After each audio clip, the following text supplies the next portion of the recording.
indeed, it is true.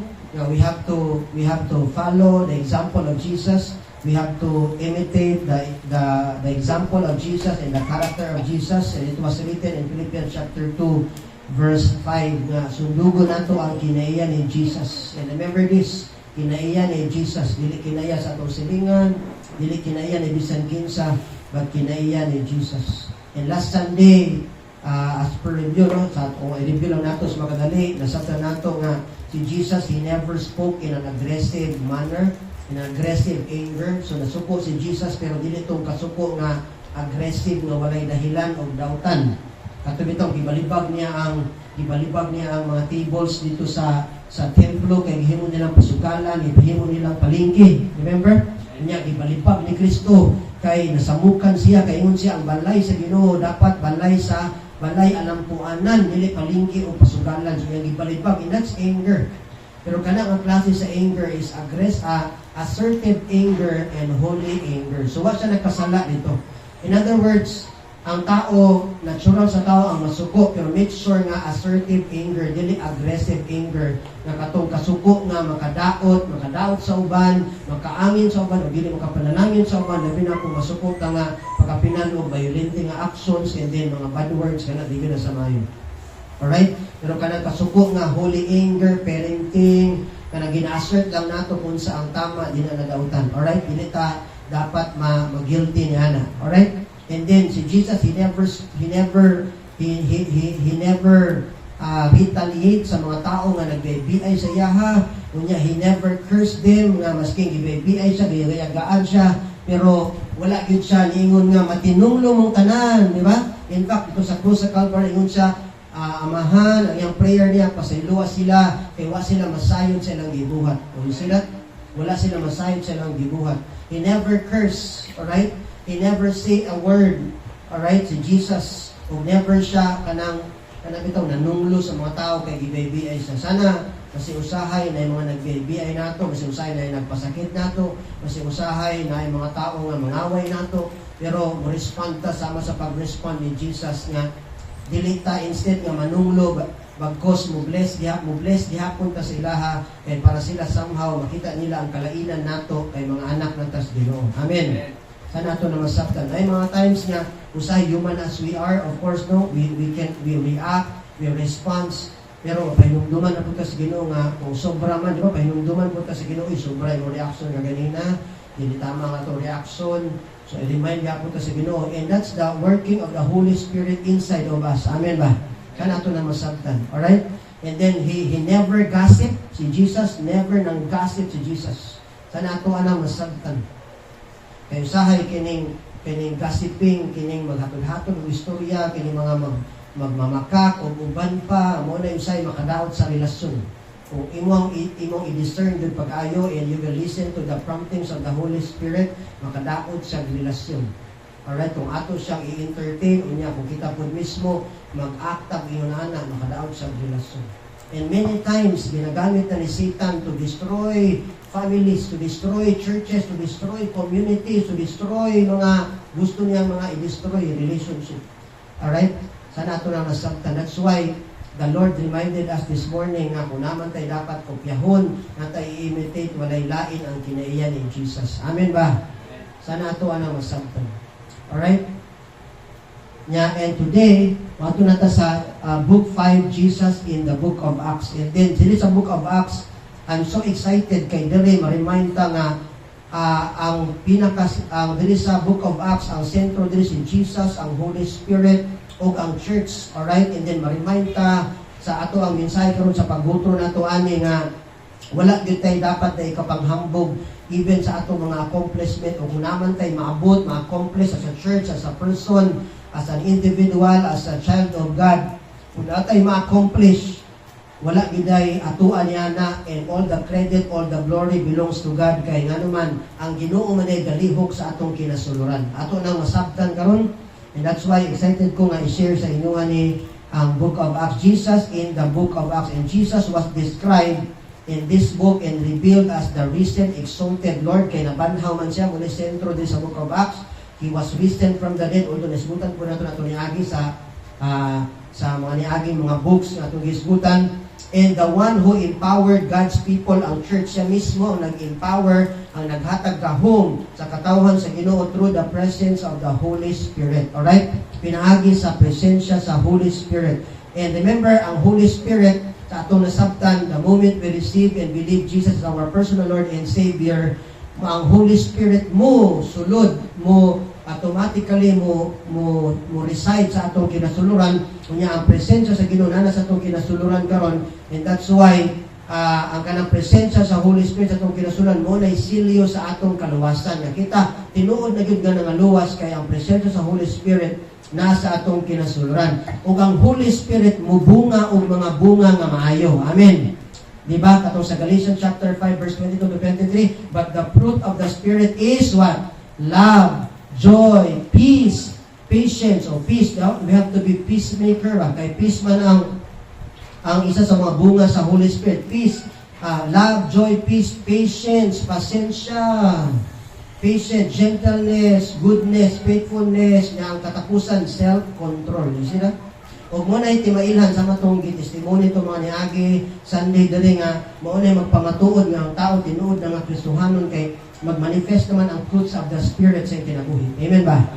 Sana atoan ang masabtan. Alright? So si Jesus mo ay nag-empower sa katawan sa Ginoo kaniadto ang simbahan pinaagi sa presensya sa Holy Spirit. And we can read and see this throughout the entire book of Acts from chapter 1 to 31. O you see that? Gikan sa sugod hangtod mahuman, mabasa nato na ang presensya sa Holy Spirit nga nag-empower sa church or sa mga believers kaniadto. Alright, nanya nga following verses. Sila gikan sa sugod hangtod sa katapusan. Mabasa nato ni kamatuoran. Crossway.org with its article describe the book of Acts as the story of God's grace and favor. I like this. The story of God's grace or favor. Overflowing out to the world na ang favor sa Ginoo, ang grasya sa Ginoo nag-overflow sa kalibutan. And then from the cross, gikan sa cross and resurrection of Jesus in Jerusalem to the ends of the earth, even sa atong time karon. Alright? Na feel o na-experience yun nato ni kung unsa ka amazing, kung unsa ka abundant and relentless ang grasya ug gugma sa Ginoo ug nahimot ang kabahin niini kay nangaluwas pud ta. Amen ba? Alright, nangaluwas po ta. Kay nituo ta, kay Jesus bilang Ginoo manuluwas sa atong kinabuhi. You see that? Today, the resurrection of Jesus will give us hope, paglaom, and assurance that the salvation we receive from God by putting our faith in Jesus, alright, and confident, by faith and confidence in Jesus is forever, is infinite, and with no ending. Palapakan na ito ang Ginoo na. So, ang nadawat na ito nga kaluwasan, kay nituo na ta kay Jesus, unsa daw? Unending, alright? Infinite, alright? Dili forever, dili mahurot, dili walay kinutuban, alright? Muna ang kaluwasan nga atong nadawat because we believe in Jesus. Muna gitawag siyang eternal life, no? From eternal life, from the original Greek word ayunaya zoe, which means a life that God has given to us who believe in Jesus. So gihatag na sa tuwa sa atong langit ng amahan ha. Yeah, remember last Sunday katong sa book of John sa 1 John chapter 5 verse 11 to 12 and God testified about this. Ang Ginoo gyud mismo nagpamatuod nga naghatag na siya kaluwasan sa tuwa. Kung ang Ginoo may magpamatuod dili gyud na bakak, tinuod yun na siya kay tinuod ba ng Dios o dili bakako ng Dios. Amen. So kung nag-ingon ang Dios kay gitagaan na tamo kinabuhing walay katapusan, tinuod yun na. Amen ba? Tungod sa atong pagtuo kay Jesus. Alright? And then given to us who believe in Jesus, and it is forever. It is constant, boundless, timeless. Dili siya wala siya kinutuban and no ending, walay katapusan. Sana ito nang masabtan. That's why usbuna ko giingon siya eternal life.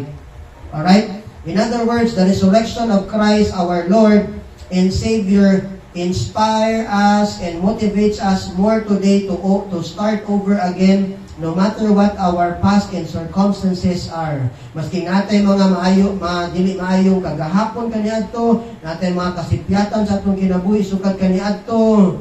Nya usay murag makaingon usay kung napay Ginoo din mayon nga grabe naman kaoy kay sukad sa una wa man jud ingat si magyapon kag kasipyat ana ba.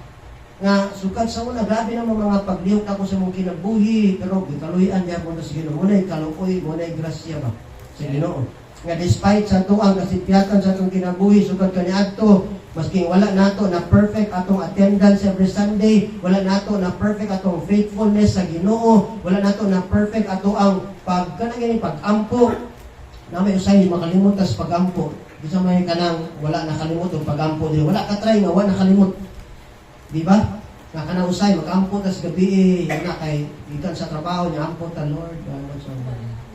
Makaman, hagog na ka. Nya, pagkabuntag na ka mo amen. Tama? Katry mo anak niya, kalimot ba rin ko. Pero ang Ginoo ni sabot gyapon sa tuwa. Amen ba? Ipalangga gyapon ka sa Ginoo and no amount of sin can eradicate His love for us. Walay amount sa kasipyatan nato nga pwede makapahimulag ka nato sa iyong gugma ka nato because we are now in Christ Jesus. Amen ba? Amen. Dili na para i-spoil ta pero nga na ang gracias Ginoo ba? Pero the more we realize that, the more nga Lord, dapat ay buhaton yun ako kong part. Amen? Buhaton yun nato tong part kay mo na minsay sa grasya. Iyon sa uban, grasya, mahimo mo tapulan na, di na mo mag-ampo, kay grasya na ginawi hapon, di na mo magtarong sa iyong pagkinabuhi, kay maluwas pa hapon, no. Ang nakasabot sa grasya, mas maging faithful, hinuuna siya sa Ginoo. Kaya nga naman, pag lunaa, grabe ang grace sa Ginoo sa iyong kinabuhi, kasi kapilatan na sipyat, pero kabarog gihapon ta, naghinga gihapon ta, gi-extend gihapon sa Ginoo itong kinabuhi, para makaalagad, nagapoy chance sa Ginoo ba? Alright? Nya kung ma-realize ta nimo unsa kadako ang grasya sa Ginoo sa atong kinabuhi, maulaw ta dili magbinutan. Amen. Maulaw ta. Alright? Kaya nga naman grabe ka gracious ang Ginoo sa atong kinabuhi. Alright? Muna nga despite sa ato ang imperfections na gyapon tay assurance sa atong kaluwasan nga nadawat og experience because we decided to believe in Jesus and ang atong kaluwasan still intact, complete and unbroken. Hallelujah. Brandon D. Crow also confirmed, usa ka theologian and writer also confirmed in his article about the resurrection, and he said, the resurrection of Jesus is the turning point of the world history. The turning point of the world history, meaning it is one of the most fascinating and astonishing events in the history. Katingalahan kay bulungan, tuyaw kayo nga panghitabo sa history of the world, specifically regarding religion. Kay sa tanang religious founders, listen carefully, sa tanang religious founders, sa tanang relihiyon sa tibuok kalibutan, paminog maayo, si Jesus ray nabanhaw gikan sa mga minatay. Amen ba? Si Jesus ray nabanhaw gikan sa mga minatay. Kanang Jesus nga mo gituuhan, kanang Jesus nga mo gidawat bilang Ginoo manuluwas sa imong kinabuhi, siya lang ang nabanhaw gikan sa mga minatay. Sana ato anang masabtan, my friend. Alright, and the rest founders sa mga tanang mga religion sa tibuok kalibutan were completely vanished. Alright, walay nabanhaw o nalimtan ra sila sa dayon. O wa gyud nabutang sa history nga nabanhaw ilang mga founder except kay Jesus. Palapakan nato si Jesus ana. Hallelujah! Sana ato na masabtan. Alright, nabanhaw sa mga minatay. That's why ingon si Brandon D. Crow as again, the resurrection of Jesus is the turning point of the world history. Alright? Another author, he says, the resurrection of Christ is not the most important, is the most important article or object of our faith. And without it, the hope of eternal life is extinguished. The hope of eternal life is extinguished. Eternal life, kinabuhin walay katapusan because we believe in Jesus, pero mahimo na siyang extinguished. Unsa man na, it will be destroyed or will come to an end. You see that? Kung dili ta, kung wala na banhaw gikan sa mga minatay si Kristo. In other words, masayang man atong pagtuo kung wala na banhaw si Jesus. Amen. Masayang atong pag-ani sa simbahan, pag-ampo, ang tanan natong effort para sa Ginoo. Masayang ang tanan, makawang ang tanan kung wala na banhaw si Jesus gikan sa mga minatay. Sana ato anang masabtan. And justification or forgiveness of our sins is another truth in principle in relation to Christ's resurrection. Doon kaya nabanhaw siya, that's why naka-experience of justification, naka-experience ta o pagpasaylo gikan sa atong mga kalapasan. Alright? In other words, justification is offered because Christ has risen from the dead. Justification means ipawalang sala ta sa atong mga kalapasan. I-declare ta nga no sin, i-declare ta nga nga innocent before God despite of our sins, despite of our sinful nature, but God declared us no sin and innocent before His eyes. Amen ba? Muna justification. In other words, gipasaylo ta sa atong mga kalapasan. We are totally pardoned by God because of Jesus. Amen. Now, when you say pardon kay Spirit, remember ninyo ang naitabo kay Robin Padilla? Si Robin Padilla, di ba, na-convicted na siya sa mga kalapasan, na-priso na siya, pero totally pardon siya sa atong President si Digong. Tama? Si former President Duterte, gi-pardon siya as in absolute pardon ang tawag. Now, when you say absolute pardon, as in, gi-declared nga no sin, gi-declared siya nga wala siya sala, as in, gihimong zero ang iyang status despite sa iyang conviction kaniadto. Di ba, alam? Muna pardon, absolute pardon. Muna si Robin Padilla, nakadagan siya sa Senado, nag-top 1 siya sa Senado. Tama? Kung isa ta sa mga nagbuto sa iya. Kung nagbuto mo, ako nagbuto ko sa iya. Alright? Unya, muna example sa kanabang gipardon. Spiritually speaking, kita po diya kang Kristo, giing anak po ta sa Ginoo. We are totally pardoned by our Father despite of our sinful nature. Amen ba? In other words, the moment na mutuo ka kay Jesus, ni-accept ka kay Jesus as your personal and Savior, maka-experience ka of justification, ka i-declare ka sa amahan nga wa na kay sala. Amen ba? Sana ito nang nasabtan mo na karon, alright, napasaylo na ta sa tanan natong kalapasan from past, present, and even the future because Jesus, our Lord and Savior, has risen from the dead. Today, we have the guts and confidence to teach the truth about Jesus and what He has done on the cross because we are forgiven from our sins. Amen ba? We are forgiven for our sins. Karon, masking natay mga past nga dili maayo. Ako lang daan, daghang kong past kaniadto mga dili maayo. Alright? Immoral ko nga tao kaniadto, naging bisyuso ko kaniadto, o uban pang mga dili maayo nga binuhatan. Unya, napay mga style sa una nga mga tangig mga kuan sa bitsisyon kana ako na nasulti sa inyo ha, dila na ako balik-balikon kay dugay na ako nagikalimtan dili maayo akong kinabuhi kay I'm an immoral person before. Pero mayon ko sa inyo ha, naka-experience ko kapasayloan, naka-experience ko justification, kato ni dawat ko kay Jesus, ni submit ko kay Jesus, ni surrender na akong kinabuhi kay Jesus. And that was September 24, 2003. Yagikan ato back then hangtod karon nakabarog ko sa tubangan sa Ginoo, nakabarog ko sa inyong atubangan, nakaalagad ko sa Ginoo, buhi gyapon ko hatod karon despite of my imperfection, not because I am good, but because His grace is sufficient for me. God's grace is always sufficient for me. And I know sa inyo hapon tanan. Amen ba? Sana ito na masabtan. Karon makatudlo kong kamatuuran bahin sa Ginoo nga maski dili makaingon nga walay kaulaw, walay kataha. Why? Because I know I am forgiven. Amen ba? Dili ko maulaw, musulti, mutudlo sa akong mga sudyante nga pagtarong mo sa inyong kinabuhi, di mo likay ta ani mga butanga, kay dili ni maayo, makadaot ka sa inyong kaugmaon, muni muna, paglikay mo mga immoral nga mga butang, o nako'y guts, nako'y kanang confidence na nga musulti sa ila because I know I am forgiven from my sins. I am forgiven of my sins, for my sins. Diya ka sa Ginoo. Sana inyuhan na masabtan. O si Satan, dili na pwede isungog sa kuwa nga ay ikaw sa una, nga ni biya ka, no. I rebuke you in the name of Jesus because I know I am forgiven in Christ. Amen ba? Kaya mo naman nasita sa i-remind ta sa tumakuan sa una, oy, di ba? Sa una, oy, di ba? O munang kana nga kinaiya, gikan yun na sa kinaiya ni Satanas. Mo sige remind sa tuwa sa mga kagahapon na to nga dili maayo. So muna nga mulikay taanang masige at tanaw sa mga kagahapon sa mga kagahapon sa mga tao niya ko ibalik-balik sa ila kay dili na maayo, dili na tama, kinaiya na sa Ginoo na kinaiya na sa devil rather. Alright, kana masigbalik-balik sa tuwa sa mga nakaraan. Once you are forgiven, the Bible says, alright, you are forgiven as in zero. Amen ba? Ipasaylo na yung kas Ginoo. Sana ato na masabtan. Pero of course, ang challenge para sa tuwa, dili na ta magbalik-balik ato. Kaya ipasaylo naman ta. Amen. Gitagaan naman ta chance sa Ginoo. Ang Book of Hebrews klaro po dito nga sa dihang ipasaylo ta, He will inito, God will remember your sins no more. Amen ba? Because of the offering of Jesus na imong gidawat o imo siyang gihimong Ginoo maluluwas sa imong kinabuhi, He will remember your sins no more. You see that? Nya kinsa man nagapahinumdum sa to, dead lagi pahinumdum sa imong mga nakaraan, pero i-rebuke siya in the name of Jesus. Di na nimo pwedeng gamiton akong nakaraan batok sa kuha because I am now forgiven in Christ Jesus. Buhatay mong part, amen ba? Buhatay mong authority batok sa iya. Sana ito na masabtan kay mo ang sitan mo makapenetrate sa hunahuna. Ya, once gikan sa atong hunahuna, atong ipaswitsok sa atong kinasuluran, mo na gawas atong mga babaw sa atong mga lihok. Sana ato nang masabtan.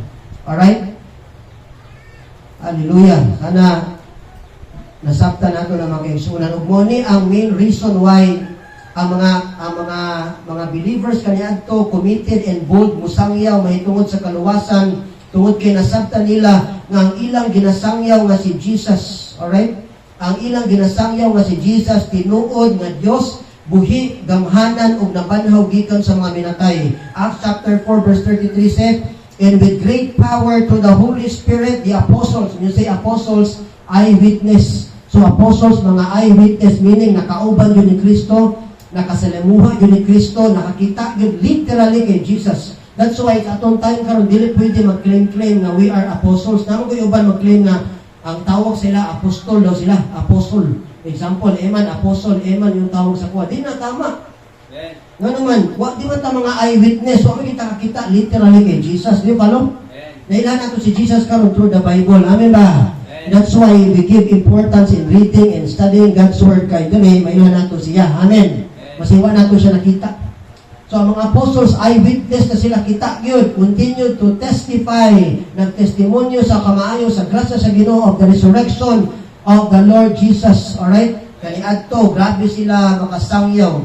Kaya nga naman, usbuna ko for emphasis, nakita nila nga ang ilang ginasangyaw, na-realize nila ang ilang ginasangyaw nga si Jesus tinuod nga Dios buhi gamhanan o nabanhaw gikan sa mga minatay. Palapakan nato si Jesus. Hallelujah! Sana ato na masabtan. Alright? Sana ma-challenge po ta karon nga ato po siyang isangyaw, isulti at every opportunity kaya ang atong ginasangyaw nga si Jesus tinuod yun nga Dios. Alright? Tinuod nga Dios buhi gamhanan o nabanhaw gikan sa mga minatay. As what Apostle Paul said in 1 Corinthians chapter 15 verse 17 to 21, kung sige nga, and if Christ has not been raised, then your faith is what? Useless. You see that? Ang atong pagtuo karon, atong pag-ani sa simbahan, atong pag-alagad, tanan atong ginabuhat para sa Ginoo, mahimong kawang, mahimong useless kung wala na banhaw gikan sa mga minatay si Kristo. And you are still guilty of your sins. In other words, wala gyapon ta gipasaylo, wala kapasayloan sa atong mga sala kung wala na banhaw si Jesus. In that case, all who have died believing in Christ are lost, walay paglaom o muadto sa impierno tanan. Amen ba? Sana ato na masabtan, pero kita karon di na ta moadtog impierno kay natay langit padulngan. In Romans chapter 8 verse 1 says, there is now no condemnation for those who are in Christ Jesus. Are you in Christ? Hallelujah! Palapakan na ito ang ginawa na. Sana ito na masabtan. Na'y muadto sa impierno sa tanan nga naa kay Jesus. Pero ang walay Jesus, abre pa kayo ang impierno para sila. Alright? It sounds like, that's the truth. Pag walay Jesus, wala mo langit. Sana ito na masabtan. Alright? Verse 19, and in our hope in Christ is only for this life, we are more to be pitied than anyone in the world. Kung sa Bisaya pa, kung ang imo daw ato adong paglaom kanabang diri lang sa kalibutan, pagkalibutan lang, kaluyan mas dapat o kaluyan tas mga tao sa atong palibot. Kaya nga naman, ang paglaom nato dili lang diri sa kalibutan, kundi for eternity. Amen ba? Kaya natay lugar, natay luna, natay assurance sa ato ang kaluwasan someday somehow. Sana ato nang masabtan. Verse 21, so you see, just as death came into the world through a man, si Adam na ginamin. Kaya tungod kang Adam, nakasunod ang sala, na-inherit sa mga tao, huwag mo nang mga matay ang tao. Alright? We are doomed to hell, unta, because of Adam. Kaya na-inherit nato ang sala ni Adam. Di ba kalo? Kaya pinari kang Adam, nakasunod ang sala katong dito sa Garden of Eden. Pero, kung sa'y sumpay, and now, the resurrection from the dead has begun through another man. Kinsa lang another man niya? Si Jesus. Alright? Through another man, si Jesus. Nakaabot ang sala sa to sa kalibutan because of Adam, and we are doomed to hell unta, but because of another man, gitawag siya man, son of man, because of Mary. Amen. Kaya anak siya tao, but he is 100% God also. Alright?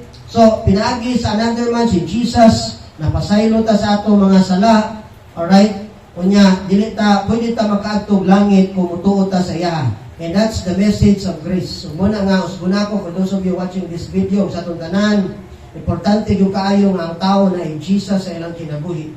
Alright? Dili lang relihiyon. Kay si Jesus, maunay imuhang password o sa password pa hisgutan or maunay mong maunay imuhang kanang mahimong kanang way aron makasulod ka sa langit, makauban nimo presensya sa atong Ginoo. Si Jesus raw walay lain. Na Acts chapter 4 verse 12, walay lain ngalan ang makahatag kanatong kaluwasan kun dili ang ngalan lamang ni Jesus. Dili relihiyon, dili ngalan sa atong silingan, dili ngalan sa atong maestro, dili ngalan sa atong principal, dili ngalan sa atong mayor, sa atong presidente, kundi dili ngalan lamang ni Jesus. Acts chapter 4 verse 10 to 12. Alright? Ngalan lang ni Jesus. So, importante kayo nga magbaton jud ta og Jesus sa atong kinabuhi. Nana ba kay Jesus kitang tanan na diri? Amen ba? Hallelujah. Importante kayo na. Alright? Kaya ako, kung mapansin niyo, sugad sa una, magbalik-balik yung kong kaluwasan yun. Balik-balik yun ako na kay paninglan mis Ginoo. Someday, somehow, matubang mis Ginoo niya, ang sinulod mis Ginoo. At least, nabuhat na ako kong part. Ako yung kanunay ginasulti sa inyo nga ang kaluwasan na aragin kay Jesus. Amen. Nabuhat na ako kong part. Alright? Wata kahibalo, di ba? Tumaon kas Ginoo, pagod sa panahon, wata masayod ba? At least, ibuhat na ito itong part. Amen ba? Nga nasiguro, nabuhat na akong part, nga masiguro sa inyo nga nasulti sa inyo natudlo sa inyo nga walay lain pamaagi ng watong langit, kung dili pinaagira kay Jesus. Amen. Sana ato anang masabtan. Today, under the new covenant of grace in Christ Jesus, our Lord and Savior, dili useless ang tanan natong ginabuhat ug buhaton pa para sa Ginoo. Amen. Dili useless. Why? Kaya nabanhaw si Jesus atong Lord and Savior gikan sa mga minatay. Amen ba? Alright, dili masayang, dili kawang ang atong pag-ampo. Amen. Dili masayang atong pagkanta. Amen. Dili masayang atong paghatag. Amen. Dili masayang atong pagsimba o pag-alagad. Dili sila tanan sayang o kawang. Palapakan nato mga Ginoo. O tungod kay dili sila kawang atong padayunon, no matter what, magbagyo man, muulan man, mulapok man ang dalan, o gusahin natin mga problema o pagsulay, pero mo padayon ta. Amen ba? Hallelujah. Kaya nga naman, dili sayang o dili kawang, kaya ang atong gialagaran, buhi, tinuod nga Diyos, o napanhaw, gikan sa mga minatay. Sana ato na masabtan. Kaya kung wala lang, saan mo man atong effort, dali siyang sayang rata, di ba? Kung kapoy niya akong pagwali diri, di na ko mubaro. Ako yung number 1, di na ko mubarog diri. Alright, kapoy ra. Di palo? Pero kay dili man sayang, dili man kawang unang hantod karon nag-alagad gyapon tas Ginoo. Amen ba? Sana ato na masaray, i-avail lang yun nato atong kinabuhi. Alright? I-avail lang yun nato atong kinabuhi, i-avail nato ato ang time. Alright? I-avail nato itong talents and whatever spiritual gifts that we have today for His glory and honor. Amen ba? And it's always a choice. Alright? And one thing is for sure, as I said, our Christian life is all about God's love and grace in Christ Jesus through the power of the Holy Spirit. And therefore, pamilang maayo before I close, there's nothing to boast about, there's nothing to brag about, and all the glory and credit is for God alone. Labi na kung natin mga na-accomplish as a church, as a believer, as a person, kung nakahuman tag-eskwela, natin mga properties karon nga gi-entrust ato sa Ginoo, kung natin mga nabuhat, naging successful ta sa atong mga careers, always remember, grasya ra sa Ginoo ang tanan. Amen ba? And that is because of the power of God in you through the presence of the Holy Spirit. Amen ba? Dili kita mismo may nagbuhat, nag-accomplish anang mga butanga. Kung dili si Jesus mismo atong tinuod nga doer, tinuod nga performer, siya mismo ang nag-accomplish anang mga butanga in and through us, through the Holy Spirit. Amen ba? And therefore, again, for emphasis, wala kita'y kapanghambog maskin. Kay grasya na gyud sa Ginoo ang tanan. Amen ba? Kung nasabtan na nato, alright, matuluan ta nga maging humble, alright, maging low profile na klase sa mga tao, kaya gusto na to ang Diyos may mapataas inaagi sa atong kinabuhi. I request everyone to please rise, and this time it's come to the Lord. in prayer. Hallelujah. Thank you, Father. Thank you, Jesus. Thank you, Holy Spirit. Salamat yung kayo, Lord, sa imong mga pulong. Yan sa imong itindugan karon. Magduol ka sa presensya sa atong nagintong mga mahal. And I believe with all my heart na nag-remind ang Diyos kanimo karon. Nag-itudlo kanimo ang Diyos kanimo karon. Hallelujah. Paghimog commitment karon so ayaw tugutin nga ang devil makapasok sa itong mga unahuna, makahatag ng mga discouragement kanato. Kung tinatang padayon ng pag-alaga ng pag-serve sa Diyos, always remember, you are empowered. You have the power to rebuke all the works of the enemies over your life because you have power to the Holy Spirit, and the Holy Spirit is now residing and living inside of you. I-recognize lang yung presence.